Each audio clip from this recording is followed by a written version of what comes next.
নানু। আসসালামু আলাইকুম ভাইয়া। ওয়ালাইকুম আসসালাম। ভালো আছো? ভালো আছি, হ্যাঁ। এই যে হচ্ছে দাদি বাংলাদেশের থেকে এসেছে। মাটাকে উঠিয়ে বসিয়েছি এখানে। আসসালামু আলাইকুম, আশা করছি যে যেখানে আছেন সবাই ভালো আছেন। নাস্তা করে এখন বসেছে। মার কাছে আসছি, এই যে সে একজন কোলে নিয়েছিল, ওর কোল থেকে নিলাম, এখন কোলে ছাড়া সে থাকতে চায় না। একটু সালাম দাও তো মাম্মা। আজকে বাবা আসবে আমার মার। কতদিন পরে, 15 দিন হয়ে গেছে বাবা যে দেশে চলে গেছে। মাটাকে উঠিয়ে বসিয়েছি এখানে। আসসালামু আলাইকুম, আশা করছি যে যেখানে আছেন সবাই ভালো আছেন।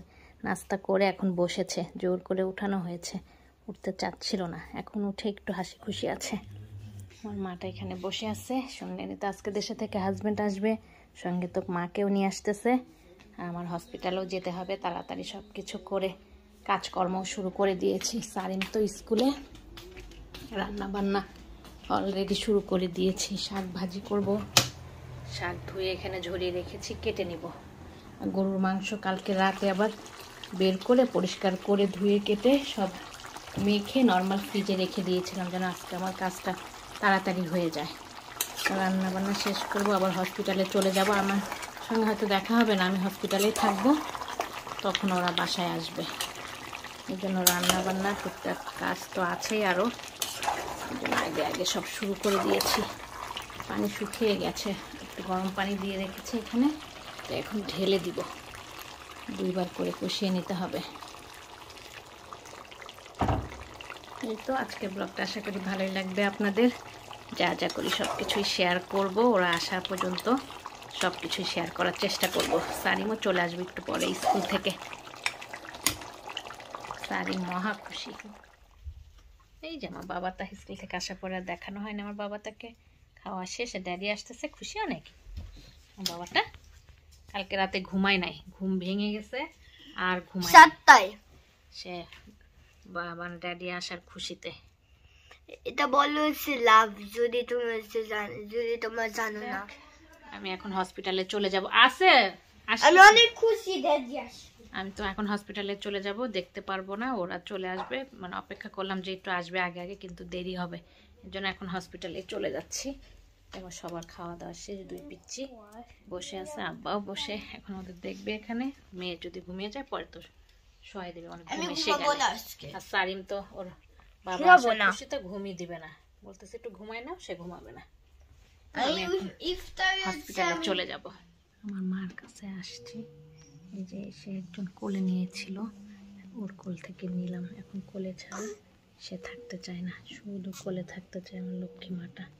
আমার মাম্মামের কাছে এসেছি, আজকে ড্যাডি আসবে মাম্মামের, ড্যাডির সঙ্গে দেখা হবে না।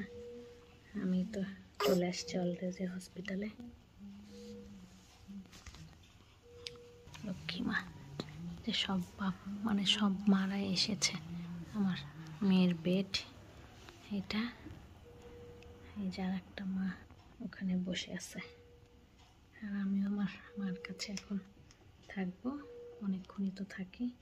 আমার লক্ষ্মী মাকে এখন পরিষ্কার করতে হবে, খাওয়াইতে হবে। আল্লাহ আল্লাহ করে যেন বমিটা আজকে না করে আমার মা, এটাই দোয়া চাই আল্লাহর কাছে। লক্ষ্মী মাটা কবে বাসায় যাবে? আসসালামু আলাইকুম সবাই, কেমন আছো? আমি আলহামদুলিল্লাহ ভালো আছি। শুভ রমাদান মোবারক। এই যে নানু। আসসালামু আলাইকুম ভাইয়া। ওয়ালাইকুম আসসালাম। ভালো আছো? ভালো আছি, হ্যাঁ। এই যে হচ্ছে দাদি বাংলাদেশের থেকে এসেছে লাগেজ নিয়ে। নানা ইয়াও আমিও একট করতেছি, কারণ যে আম্মু নাই এখানে। এই যে নানা ইয়া এখন লাগেজ খুলতেছে।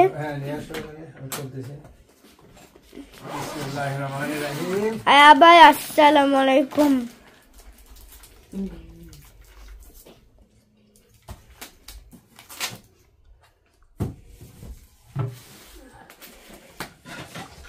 তুই দেখতেছি, আমি কি দেখতেছি?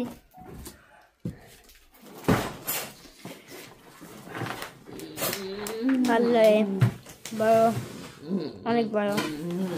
খালি একটা হচ্ছে বাচ্চা, এটাও অনেক বড়। আল্লাহ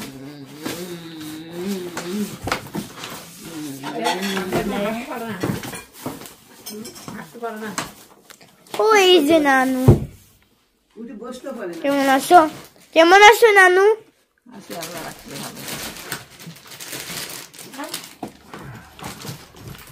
এই যে আমাদের ছোট ছোট সেই হচ্ছে জিনিস, সেটা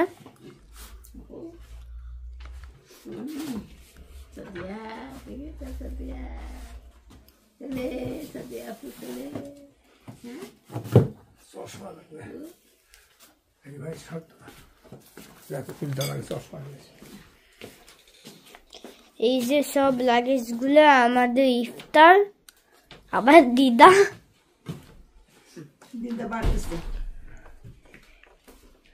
এই যে নানু। দিদা তুমি কেমন আছো? আলহামদুলিল্লাহ ভালো আছি।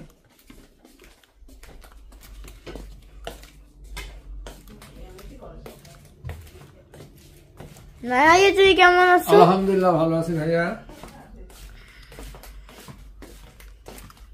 এই যে গান চলতেছে, একটু খিচমে এই ফটো। হ্যাঁ, একটা ইন্ডিয়ান গান।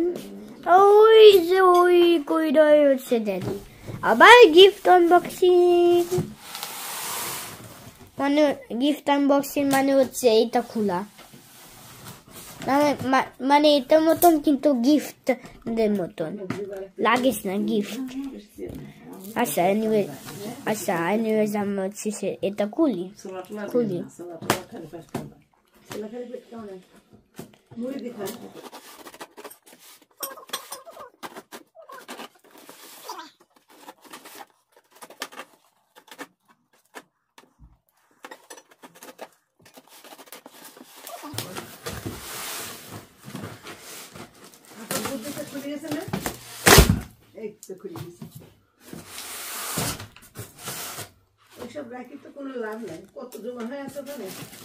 এগুলো সব ফ্রিজে নিয়ে যাবো।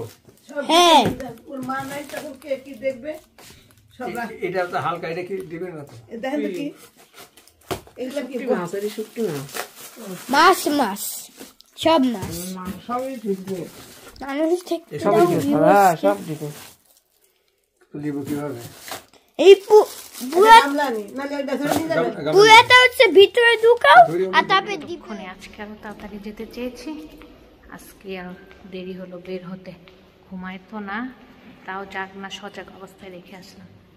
বমি বমি আমার কাছে এখন 3 বার বমি করলো, আরও ওদের কাছে করেছে আরও 3 বার। অনেকবার বমি হয়ে গেল মেয়েটা। সাজমের ড্যাডি এখন আসতেছে নিতে, ওর সঙ্গে চলে যাব, একদম বাইরে চলে যাব। গাড়ির শব্দ, এভাবে করে সব বেডগুলো টেনে টেনে নিয়ে যাচ্ছে, হসপিটালের বেডগুলো। এত দেরি হয়ে গেছে, সব নীরব হয়ে গেছে।